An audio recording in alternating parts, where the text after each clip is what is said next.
떨어질 때 사야 되는 게 맞거든요. 뉴스에서 한창 떨어지고 있다고 나와야 그때가 저점인데 지금은 이미 사실은 어느 정도 올라간 상태긴 하죠. 근데 그럼에도 불구하고 아직 덜 올라간 지역들이 얼마든지 있다고 봅니다. 정보가 예전에는 많지 않았는데 지금은 과다 정보거든요. 그래서 사람들이 약간 조급해진 것 같기도 하고 그리고 자산이라도 하나 사놔야겠다. 왜냐면 물가는 계속 오르는데 내 월급은 그대로라서 또 집값이 올라가는 거를 여태까지 봐왔고 또 지방에 계신 분들은 과거에는 서울 아파트 5억 내 거 5억 비슷했는데 저긴 10억 돼 있고 내 거는 4억이 돼 있네. 막 이런 경우가 너무 많아요.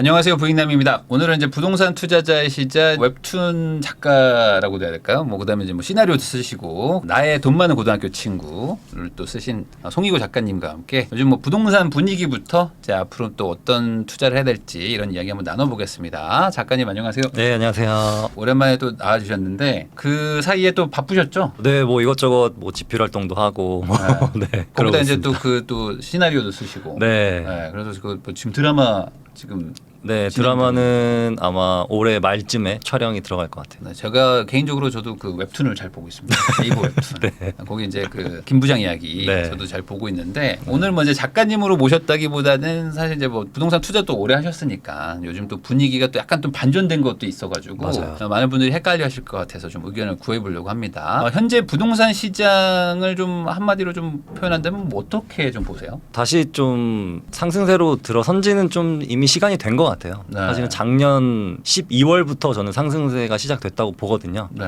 근데 잠깐 올해 1월달, 2월달 이때 좀 조용했을 뿐이지 그래도 호가나 어떤 분위기 자체는 전세 상승에 의해서 상승 쪽으로 가고 있는 것 같습니다. 그러면은 12월 정도부터 됐다고는 하셨으면 벌써 지금 한 6개월 정도 지났는데 사실 아직도 체감을 잘 못한다는 분들도 있고 아니다 지금 오른 지 꽤 됐다 이런 얘기를 하시는 분들도 있고 이렇게 뭔가 시장에서 이렇게 의견이 이렇게 반반 나뉘는 이유가 뭐라고 생각하세요? 현장에 가본 사람은 느끼고요. 안 가본 사람은 못 느낍니다. 그러니까 현장에 안 가봤을 때는 사실 그걸 느끼기는 힘들다. 그러면은 사실 예전 같았으면은 현장 안 가본 사람들도 막 올라가는 게 막 느껴지는 정도의 어떤 그런 광풍도 있었는데 지금은 그런 정도의 어떤 강도는 아니다. 이렇게 봐야 되는 거예요. 2019년, 20년 그때 강도는 아니고요. 그렇지만 뉴스는 계속 나오고 있거든요. 전세가가 상승하고 있고 매가가 상승하고 있다고 뉴스는 계속 나오고 있는 상황이라서 아마 더 느끼실 거예요. 좀 시간 지나면. 근데 이게 그런 것 같아요. 그러니까 이걸 반등으로 보는 사람도 있고 그냥 이거 빠진 건 빠진 거고 여기서부터 상승했기 때문에 상승으로 보는 분들도 있고 약간 그런 기준이 어디냐에 따라서 좀 다른 것 같기도 하거든요. 맞아요. 저는 기준은 작년 초로 보셨으면 좋을 것 같아요. 작년 초 정도가 이미 많이 빠진 상태였고 거기서 23년 1월부터 한 9월까지 또 되게 빠르게 올랐거든요. 네. 너무 빠르게 올라가다 보니까 잠깐 쉬었고 그러다가 전세가가 또 올해부터 막 올라가기 시작하니까 또 그거에 대한 어떤 자극을 받는 그런 상황인 것 같습니다. 그러면 이제 여쭤볼 게 두 개인 것 같은데 우선은 작년 초가 이제 가장 저점이었다고 보면은 그때부터 이렇게 빠르게 회복한 이유는 뭐라고 보세요? 사람들이 이 정도면 많이 빠졌다라고 생각한 것 같아요. 네, 우선은 많이 빠졌다. 그때 한 20-30% 빠진 지역들도 많았으니까. 거기다가 이제 그것도 생각을 좀 해야 되지 않을까? 특례 보금자리론? 그런 것도 어느 정도 영향이 있었다고 봐요. 그런 어떤 규제 약간의 완화와 어떤 대출의 약간의 완화, 그런 또 금리의 공포가 좀 사라지고 그런 것들이 있었지만 실질적으로는 본질은 금액이 많이 내려갔기 때문에 올라갔다고 생각합니다. 그러면은 이제 어떤 분들은 이런 얘기도 하잖아요. 보통 이제 쭉 올라갔다가 빠지면 약간 그 충격에 의해서 좀 횡보도 해야 되는데 이게 너무 빨리 또 다시 또 이렇게 반등을 해버리니까 이게 뭐냐 이런 생각하시는 분들도 있거든요. 이게 횡보를 안 하고 이렇게 다시 반등한 게 단순히 빠져서일까요? 근데 과거에는 부동산에 사람들이 관심이 없었거든요. 20, 30대는 별로 관심이 없었어요. 결혼 전까지는. 근데 지금은 막 대학생들부터 관심이 많다 보니까 조금만 시세가 빠졌다 싶으면 바로 매수를 하는 것 같아요. 특히나 전세가 매매가가 조금만 좁혀지면은 바로 매수세가 연결되는 그런 상황이라고 봅니다. 그러니까 과거 대비 어떤 정보가 훨씬 더 많아져서 그래서 이제 그냥 저점이라고 생각하면은 산다. 맞아요. 그래서 시장 사이클이 훨씬 빨라진 것 같아요. 그리고 저도 이제 대학생들한테 메일 받는 적이 있거든요. 대학생인데 대학교 2학년인데 군대 가서 부동산 공부하겠다 그래서 그냥 건강하게 잘 갔다 오라고 이렇게 얘기하는데 그 정도로 사실 지금 뭔가 내 집을 마련하겠다 이런 니즈는 계속 있는 것 같기는 합니다. 네. 그래서 예전에는 결혼하시는 분들이 결혼은 당연히 전세로 들어가고 나중에 돈 돈 모아서 30대 뭐 한 중후반 되면은 집 사는 게 보통 평균이었는데 이제는 결혼하기 전에 일단 사고 시작하기 때문에 그 네. 패턴도 좀 많이 변한 것 같아요. 그러면 이제 그렇게 좀 정보가 빨라져서 매매가가 좀 빠르게 좀 반등한 거, 거기다 뭐 네. 정책 이런 것들도 있었다고 하면은 그거랑 상관없는 게 사실 전세거든요. 전세는 뭐 투자 수요가 아니기 때문에 맞아요. 실사용 수요인데 네. 이것도 지금 올라가는 이유는 뭐라고 보세요? 그냥 물가 상승이라고 봅니다. 물가 상승. 네, 인플레이션이라고 보고 그리고 또 하나는 신규 공급이 너무 없다는 거. 신규 공급이 좀 많아야 이게 전세가가 이렇게 안정이 되는데 사실은 작년 올해 초까지 해서 레미안 원베일리하고 그리고 DH 퍼스티어 아이파크 네. 이게 거의 만 세대가 한 번에 입주를 했거든요. 네. 근데 전세 시장엔 거의 영향이 없었어요. 네, 그 뜻은 그만큼 공급이 부족해 왔고 앞으로도 부족할 거라는 그런 의미라고 봅니다. 근데 예전에 그 2007년 8년 그때 그 엘리트 잠실에 한 12,000세대 막 입주할 때는 그때는 한번 충격이 확 컸었는데 네. 이번에는 똑같은 정도의 물량이 물론 뭐 약간 텀은 있지만 그래서 어느 정도 그 강남 뭐 반포 다 좀 충격 올 거다라고 생각을 했었는데 안 왔던 이유는 말 그대로 이제 물량이 적어서인가요? 네, 그냥 뭐 엘리트 말고도 뭐 다른 곳들도 계속 같이 있었는데 지금은 거의 없어요. 올해도 지금 둔천주공 빼고는 없거든요. 네. 네, 그래서 이 전세가가 그냥 계속 잘 버티고 오히려 올라가는 상황이고 또 하나는 지방에서 수도권으로 쏠림 현상이 더 강해지고 있습니다. 그래서 지방에 근무하시는 분들도 아 나 여기서 이제 못하겠다 해가지고 다시 서울로 와서 경기도든 인천이든 전세를 구하고 또 인천이나 경기 있으신 분들은 서울 전세를 또 구하고 이러다 네. 보니까 계속 이 중심 쏠림 현상이 강화되고 있는 것 같아요. 그러면 결과적으로 지금 말씀해 주신 거 보면 이제 공급이 좀 부족하기 때문에 그러니까 공급이라는 걸로 퉁치면 안 되고 이제 신축이나 어떤 뭐 좀 살기 좋은 아파트가 좀 부족해서 그렇죠. 뭐 그런 쪽에 네. 지금 사람들이 쏠리다 보니까 그쪽에서 좀 가격이 오르고 있다. 그러면 그 많은 분들이 얘기하는 그 빌라 쪽에서 뭐 전세 사기 뭐 이런 것들 때문에 빌라에서 올라오는 아파트 수요 이것도 좀 영향이 좀 많이 있다고 보세요. 그것도 있긴 있는데요. 일단 빌라 전세는 비싸지가 않거든요. 네. 그래서 저가 아파트에 좀 많다고 생각합니다. 전세가 3억 이하 이런 약간 저가 전세들이 자극을 받아서 그게 4, 5억이 되고 또 4, 5억 하던 것들이 자극을 받아서 6, 7억이 도미노처럼. 되고 네, 네. 그렇게 됐다고 보고 있어요. 그러면은 지금 말씀하신 게 결국에는 어떤 그 공급의 부족 뭐 이런 얘기를 하는데 또 통계 누락돼서 뭐 19만 호가 뭐 사실 뭐 더 지어졌다 뭐 이런 얘기들도 계속 나오고 있는데 뭐 그런 것들은 영향이 좀 없었을까요? 저는 별로 영향은 없다고 봅니다. 그래도 그 좀 설명을 해주시면 좋을 것 같아요. 우리가 들어가고 싶어하는 단지들은 네. 통계에 명확히 잡혀 있거든요. 그런데 그렇지 않은 것들은 우리 시야에 잘 없기 때문에 이게 통계 오류가 났다고 해서 그렇게 시장에 큰 영향이 없다고 봐요. 우리가 가고 싶은 단지는 신축에 그래도 좀 잘 지어진 그런 단지들을 가고 싶지 한두 동 지어진 거나 아니면은 빌라처럼 생긴 아파트 있잖아요. 네. 그런 것들은 사람들이 들어가기 싫어하기 때문에 그거는 뭐 별 상관없다고 봅니다. 그러니까 누락된 19만 호가 뭐 DH 퍼스트 아이파크 뭐 이런 것처럼 뭔가 네. 대단지 다들 뭐 관심 있는 게 누락된 게 아니기 때문에 네. 그럼 반대로 그런 것들이 있으면은 말씀하셨던 어떤 빌라나 이런 데서 넘어오는 그런 전세 수요가 좀 어느 정도 거기서 좀 잡혔어야 됐는데 그런 것도 없다면은 실제로는 시장이 지금 공급을 훨씬 더 부족하게 느낀다고 봐야 될까요? 네, 훨씬 부족하죠. 누락된 것들은 대부분 빌라랑 비슷한 컨셉이거든요. 그것도 전세 사기가 이렇게 언제든지 발생할 수 있는 상품들이라서 그런 걸 또 피하는 상황이 오고 있는 거죠. 그래서 네. 야 그냥 우리도 그냥 제대로 된 아파트로 들어가자라는 수요가 훨씬 더 강해진 것 같습니다. 그러면 지금 뭐 당장은 아니지만은 하반기나 뭐 늦으면 뭐 내년 초 이때는 이제 금리 인하 얘기도 좀 나오고 있는데 네. 뭐 지금 촬영일 기준으로는 캐나다랑 뭐 유럽이 지금 금리 인하를 막 시작했더라고요. 그것처럼 지금 미국만 기다리는 게 아니라 뭐 지금 전 세계에서 자기들 물가에 따라서 막 지금 금리도 낮추고 있는데 이게 우리나라도 이제 금리를 낮추기 시작하면은 어떤 영향을 좀 줄 거라고 생각을 하십니까? 지금하고 비슷할 거라 봐요. 금리 자체는 저는 주택 시장에는 그렇게 큰 영향은 미치지 않는다고 보거든요. 이유는 금리가 변하진 않았지만 작년 초부터 상승을 했고 그리고 잠깐 또 쉬어가다가 또 다시 상승을 하고 있고 그러니까 금리는 변화 없었는데 시장은 계속 움직이고 있거든요. 그래서 매매가 자체와 그리고 어떤 심리적인 요인이 더 중요하지 금리는 주택 시장에는 그렇게 중요하지 않다 봅니다. 오히려 건물이나 오피스텔이나 이런 상업용에 더 중요하다고 보고 있어요. 금리가 예전처럼 막 급등할 때는 모르겠으나 지금은 맞아요. 심리에 영향을 줄 정도로 막 변화가 심한 건 아니니까 네. 그러면은 지금 하반기에 인하가 된다고 해서 지금보다 수요가 막 더 폭발하거나 뭐 이러기는 쉽지 않다. 네, 그러긴 쉽지 않습니다. 그러면 지금은 금리가 상관없이 그냥 전세가 좀 시장을 끌고 올라가는 그런 분위기라고 봐야 되는 건가요? 그렇기도 하고 이게 매수세가 조금씩 붙다 보니까 이게 사람들이 떨어질 때는 관심이 없거든요. 근데 조금씩 올라가기 시작하면 막 급해져요. 그리고 또 부동산에 갔는데 집 보러 간 사람이 4-5팀이 같이 가고 이러다 보니까 경쟁이 붙거든요. 이러면은 또 조급해지기 때문에 또 시세 상승이 올라가게 되는 거죠. 근데 이게 닭이 먼저냐 달걀이 먼저냐일 수도 있는데 네. 사람들이 경쟁이 붙었다는 거는 이게 사람들이 이게 올라갈 거라고 생각하니까 경쟁이 또 붙는 걸 수도 있는데 맞아요. 또 어떤 하락장일 때는 이렇게 아무리 뭐 이렇게 뭐 줄을 서게 하려고 해도 이게 안 사잖아요. 그러면 뭐 뭔가 그 앞에 뭔가 하나 그 어떤 이 반전의 어떤 원인이 하나 있었지 않았을까?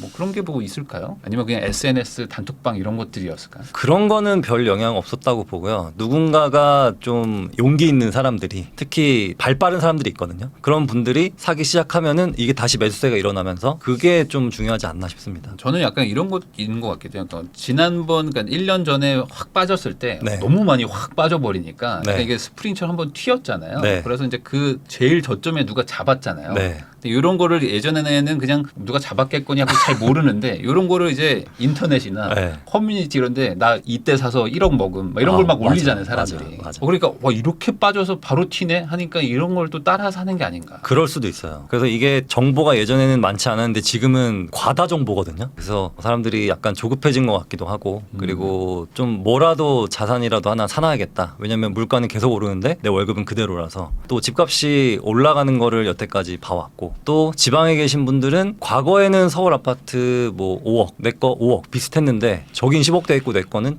4억이 돼 있네. 막 이런 경우가 너무 많아요. 그래서 지방에 있는 유동성도 현재 수도권으로 쏠리고 있는 것 같습니다. 그러면 지금 많은 분들이 그래도 거래가 안 되기 때문에 이거는 뭐 다시 또 추가 하락이 올 수 있다 뭐 이런 뭐 사줄 사람이 없다 이런 얘기를 했었었는데 최근에는 이제 서울 아파트가 이제 3월 4월 기준으로 1, 2월 대비 이제 거래량이 한 2배 늘었어요. 네. 지금 2,000건에서 한 5,000건 가까이 지금 4,000대 중반까지 왔는데 이렇게 한 2-3달 만에 갑자기 이렇게 늘어난 거는 혹시 어떤 이유라고 보십니까? 시세가 올라서 오르면 사고 싶거든요. 네. 그리고 네. 사람들은 이렇게 바닥일 땐 안 사고 네. 좀 오르면 확실히 좀 사고 싶어하는 거예요. 맞아요. 그래서 사실은 떨어질 때 사야 되는 게 맞거든요. 지금 막 뉴스에서 한창 떨어지고 있다고 나와야 그때가 저점인데 지금은 이미 사실은 어느 정도 올라간 상태긴 하죠. 네. 근데 그럼에도 불구하고 아직 덜 올라간 지역들이 얼마든지 있다고 봅니다. 그 말은 지금 보통 이제 양극화라고 해서 올라가는 데만 계속 올라간다 네. 이런 주장하는 분이 있고 이게 올라가다가 한계가 오면 결국에 이렇게 옆에 키 맞추기처럼 이제 펼쳐질 것이다 이런 얘기하시는 분들이 있는데 후자라고 생각하세요? 서울에서는 저는 그렇다고 봐요. 경기도 그 서울에 인접한 경기도와 그러니까 경기도 상급지와 그리고 서울은 맞다 봅니다. 그게 어느 정도 키 맞추기가 아직도 유효하다고 봐요. 네, 그러면 그 말씀은 지금 이렇게 쭉 올라간 거를 따라 살 게 아니라 그 옆에 아직 지금 올라가지 않은 그런 것들을 좀 관심 가져볼 필요도 있다 이렇게 들어야 될까요? 일단 최상급지 있잖아요. 네. 최상급지는 올라가건 말건 상관없어요. 그냥 사시면 되고 그 밑에 중상급지 이런 것들은 비교를 해보시고 좀 덜 반등한 걸 사는 게 저는 좋다고 봐요. 또 이렇게 생각할 수가 있지 않습니까? 이렇게 좀 반등장 때 흐름 탄 게 좀 올라가는 거지 이런 때도 소외를 받으면 약간 좀 이 양극화에서 좀 계속 밀리는 거 아니냐 이런 우려를 하실 수도 있는데 네, 맞아요. 그래서 작년 23년 1월부터 현재까지 상승이 아예 없다 그러면은 그거는 투자 가치가 떨어집니다. 살짝이라도 좀 반등을 한다. 네, 살짝이라도 반등해야 돼요. 네. 그런 데가 아예 없는 데도 많거든요. 아예 거래 자체도 안 되는. 진짜 많아요. 그럼 네. 그런 데들은 당장은 좀 하지 마라. 네, 아니, 거기는 아예 앞으로도 하시면 안 돼요. 앞으로도.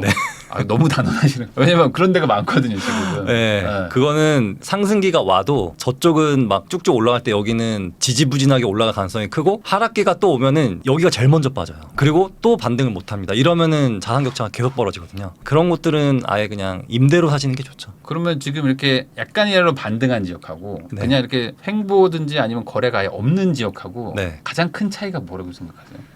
일단 첫 번째는 신축이 많이 반등을 했고요. 그리고 교통이 좋은 곳들이 반등을 또 많이 한 것 같아요. 네. 이 두 개가 좀 중요한 것 같습니다. 그 말은 예전에 한 2, 3년 전에 막 올라갔던 것들은 그때는 네. 막 이제 유동성의 대세 상승장이었기 때문에 맞아요. 그냥 별로 좋은 것도 없는데 막 올라갔다. 다 올라갔죠. 네. 지금은 그런 것들을 제끼고 네. 정말 괜찮은 것들만 다시 반등했다. 네. 그래서 이번 시장이 되게 좋은 게 그것들을 증명할 수 있는 되게 좋은 장이었어요. 그래서 지금은 반등 아예 안 한 거는 사면 안 되고 적당히 반등한 거를 오히려 돈을 더 주고 사는 게 훨씬 더 안전합니다. 그럼 아까 말씀하셨던 최상급지는 그냥 사라고 하셨는데 최상급지는 그냥 사야죠. 최상급지는 근데 지금 99% 정고점 회복 뭐 네. 이런 데도 있고 어떤 데는 정고점을 뚫은 데도 있는데 너무 비싼 거 아니냐 이런 생각하시는 분들도 있거든요. 앞으로도 더 비싸질 것 같아요. 아 근데 투자로 봤을 때는 수익률은 좀 떨어지지 않을까요? 수익률은 떨어지죠. 수익률은 떨어지지만 대세 상승기가 언젠가 왔을 때 가져가는 절대 금액은 이게 더 커요. 그래서 예전에 그 나인원 한남 분양할 때 네. 그게 50억이라고 분양했는데 그때 야 이게 무슨 50억이냐 했었거든요. 네. 근데 지금 그게 99억, 100억에 거래되고 있거든요. 그래서 즉 이게 수익률은 사실은 뭐 100%지만 절대 금액은 엄청나게 커요. 예를 들어서 내가 1,000만 원 갭 투자해서 3,000만 원 벌었다면 300%잖아요. 근데 네. 절대 금액은 되게 작잖아요. 네. 네, 그렇듯이 절대 금액이 큰 게 수익률은 낮아도 나중에 가져가는 그 절대 금액은 더 큽니다. 요거는 이제 이렇게 이해하시면 될 것 같아요. 그러니까 뭐 5억으로 10개를 살 수도 있겠지만 네. 그렇게 사가지고 버는 거 대비 이제 그냥 50억을 사실 어떤 거 하나에 마음 편하게 넣을 수 있다는 것 자체도 맞아요. 이것도 수익률과 상관없이 되게 중요한 포인트거든요. 맞아요. 이게 규모가 어느 정도 좀 되는 것 중에 마음 편한 투자가 별로 없으니까 그런 걸로 지금 이제 최상급지는 뭐 그런 수익률보다는 절대 금액으로 좀 봐라 이렇게 말씀해 주신 것 같고 그러면 반대로 어떤 집값 하락의 어떤 요인이랄까 뭐 그런 것 중에 뭐 예상되는 것들이 없나요 지금? 만약에 지금 정고점을 뚫고 또 네. 급하게 상승한다면 그때는 또 위험할 수 있다고 봐요. 이게 원래 부동산은 서서히 가는 건데 너무 급하게 가다 보면은 그게 거품이 끼고 그리고 거기서 어떤 트리거 하나라도 딱 발생해도 바로 빠지는 상황이 발생하기 때문에 그게 너무 급하게 오르느냐 안 오르느냐 이게 메인 요소라고 봐요. 그러면 그런 요인이 없다면 지금은 뭐 하락보다는 그냥 우선 완만한 상승은 네. 좀 기대해 볼 수 있다. 그럼 반대로 급하게 오를 만한 요소도 있을까요? 아직은 없다고 봐요. 이 절대 금액이 좀 비싸거든요. 네. 네, 그래서 이게 지금 현재 주택 시장이 저렴한 게 아니기 때문에 급하게 오르지는 않을 것 같습니다. 근데 사람들이 좋아하는 곳 있잖아요. 네. 거기는 지금 사실은 호가가 되게 빠르게 올라가고 있어요. 그런 곳들은 만약에 정고점을 돌파했다면 그런 것들 조심하셔야 되고 근데 그래도 정고점이 아직 아니다. 이런 곳들은 저는 그래도 괜찮다 봅니다. 그러면 지금 이제 말씀을 들어보면은 이제 딱히 지금 기준으로 봤을 때 뭐 외부 변수가 뭐 바뀌는 게 아니면 하락의 요소는 많지 않다. 거기다가 이제 말씀하신 것처럼 공급이 부족 이제 예상되기 때문에 그럼 전세가 이제 계속 올라가는 분위기로 가는 거 아닙니까? 맞아요. 근데 전세가 올라가면 매매가는 또 같이 올라갈 수밖에 없는 또 그런 분위기로 또 가잖아요. 그렇죠. 그러면은 네. 전세 대란이 올 가능성이 있나요? 지금 현재 전세 대란 중이죠. 지금이요? 네. 근데 아직은 그걸 또 체감이 잘 안 되지 않나요? 이게 임대차법이 만약에 종료되면 아마 그게 좀 피부로 와닿을 수도 있을 것 같아요. 지금 갱신하는 분들이 되게 많거든요. 근데 그 갱신권을 다 쓰고 나서 그 다음 시장은 좀 전세의 타격이 크게 올 수도 있습니다. 그래서 실거래가 전세 거래를 보면은 3억, 5억 이렇게 찍혀 있어요. 네. 그러니까 3억은 갱신권 쓰신 분이고 5억은 새로 계약한 분이고 그래서 네. 이 갱신권 쓰신 분들도 그 다음에는 5억, 6억에 전세를 계약을 하셔야 된다는 거죠. 네, 이렇게 되면 아마 피부로 와닿을 거예요. 그 말은 그럼 지금으로부터 한 1년에서 한 2년 지나면 이제 갱신권들 다 쓰신 분들 또 막 나올 텐데. 맞아요. 그러면 그런 분들 나오면서는 아까 말씀하신 것처럼 이제 심리가 뭐야 이거 하면서 나 사야 되나 하는 게 좀 더 강해질 수 있을까요? 만약에 이 매매가 자체가 부담스럽지 않다면 사겠지만 만약에 좀 이게 급히 올라서 너무 따라가 버리기 어려운 수준이라면은 안 사겠죠. 그때 시장을 좀 봐야 될 것 같아요. 그러면 지금 작가님 얘기를 좀 정리해 보면은 아주 최상급지 빼고 지금도 조금 주목받는 그런 데들은 또 확 올라간 곳들도 있으니까 맞아요. 최상급지가 아닌데 네. 그런 데들은 약간 좀 조심하고 그리고 약간 교통이나 뭐 이런 호재가 있긴 한데 아직은 조금 좀 지지부진한 곳들 네. 그런 데들은 한번 볼 필요는 있다. 맞아요. 그래서 뭐 마포 같은 경우가 마포 신축 단지들이 거의 한 90% 회복했거든요. 네. 저는 마포 같은 경우는 괜찮다 봅니다. 뭐 잠실이나 가락동의 헬리오시티나 뭐 이런 것들은 저는 지금 들어가도 괜찮다고 봐요. 워낙 그 대기 수요가 많은 곳들이라서. 그런 데들도 거의 한 94, 5%까지 회복을 하긴 했는데 그럼 나머지 그 5% 먹자고 취득세 3.3% 내기는 애매하지 않습니까? 그런데 이게 만약에 다시 하락장이 오면은 그런 곳들이 반등을 또 빨리 해요. 지금 예를 들어서 마포 레미안 푸르지오의 고점에 물리신 분들이 있을 거 아니에요. 네. 그 분들이 아마 작년 재작년 좀 힘들었겠지만 지금 또 거의 다 회복을 했거든요. 그 뜻은 회복력이 빠르다는 거죠. 사실 재작년 말부터 이제 작년 초에 확 급락할 때 네. 그때가 이제 그래프로 보면은 확 급락인데 네. 그냥 집으로 생각해서 그냥 2년 텀으로 이렇게 계속 내 집값을 확인했다 맞아요. 그러면 그냥 이렇게 간 맞아요. 거죠. 맞아요. 그냥 네. 중간에 잠깐 내려갔다 다시 올라온 것뿐이지. 네, 맞아요. 그런 식으로 생각하면 회복력 좋은 단지들 네, 그런 데들 차라리 지금 뭐 정고 좀 뚫은 거 아니라면 네, 지금 살만도 할 수도 있다. 네. 그러면 이제 전세 상승이 어찌 보면 임차인 분들한테 가장 걱정일 텐데 이대로 가면은 저도 이제 인터뷰를 계속 해보면은 이 전세 상승 막을 수가 없다 이런 얘기 하시는 분들도 많거든요. 뭐 어떻게 생각하세요? 막을 방법이 있나요? 아니면 막을 수 없는 상황인가요? 이건? 지금으로서는 좀 어려울 것 같아요. 전세 상승을 막으려면은 공급이 많아야 되는데 공사비가 너무 올라서 지금 3기 신도시 본청약도 계속 미뤄지고 있거든요. 그리고 또 재건축도 다 중단되고 그러다 보니까 이거는 공사비 이슈에 따라 좀 달려 있다고 봅니다. 근데 공사비는 뭐 저도 건설회사 다녔지만 이게 잘 안 내려가거든요. 안 내려가죠. 공사를 안 하면 안 하지. 네. 그러면 그냥 공사 중단 상태로 계속 간다 그러면은 아무래도 좀 당분간 어쩔 수 없다. 그래서 이게 익숙해져야 되거든요. 네. 예를 들면은 우리가 평당 1억이라는 게 익숙하지 않았던 시절이 있었잖아요. 네. 근데 지금은 되게 익숙하잖아요. 그래서 지금은 그 아파트 제대로 지으려면 한 평당 900만 원 정도 필요한데 900만 원이 익숙해지면은 그때서야 뭔가 비로소 잘 진행될 것 같아요. 적응 기간이 좀 필요하다 봅니다. 금리 적응하듯이 이제 공사비도 적응하는 시간이 필요한데 네. 아무리 못해도 한 2, 3년 이상은 좀 걸리지 않을까요? 이게 당장 네. 분담금 3억 얘기하다가 갑자기 6억, 7억 내라 그러면 네. 이게 답이 안 나오잖아요. 그래서 제가 봤을 때 한 당분간 한 6, 7년은 공급이 없을 것 같아요. 되게 이렇게 담담하게 얘기하실 숫자가 아닌 것 같은데 담담한 얘기가 아닌데 되게 심각한 거잖아요. 네, 심각하죠. 심각하죠. 심각한데 뭐 어쩔 수 없습니다. 그러니까 이게 뭐 진짜 방법이 없잖아요. 네. 공사비는 비싸고 지을 때는 없고 네. 그런 상황이니까. 그래서 오늘 요 얘기를 좀 정리를 해가지고 한번 좀 판단해 보시면 좋을 것 같습니다.